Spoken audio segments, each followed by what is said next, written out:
Guys welcome back to my another blog. Sir तुमच्यावर असं कधी झालं का तुमचं सगळं शाळेचं आवरून झाल्यावर तुम्हाला शासनाकडनं असा मेसेज आला की आपल्याला पावसामुळे 2 दिवस शाळेला सुट्टी. मग आमचं लगेच नियोजन झालं ठोसेघरला जायचं. मग पटकन गाड्या काढून आम्ही निघालो ठोसेघरच्या रोडला. एवढं खतरनाक वातावरण झालं तर आम्हाला 5 मिनटं तिथं थांबायलाच लागलं.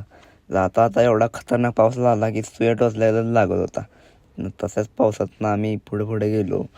पुढनं ठोसेघरचा धबधबा बघायचा होता म्हणून अशा रोडचा आम्हाला सामना करायला लागला.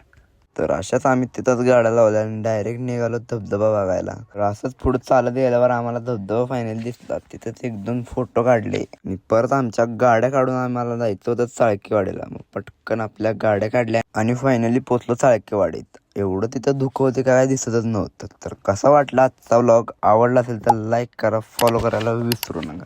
तर चला.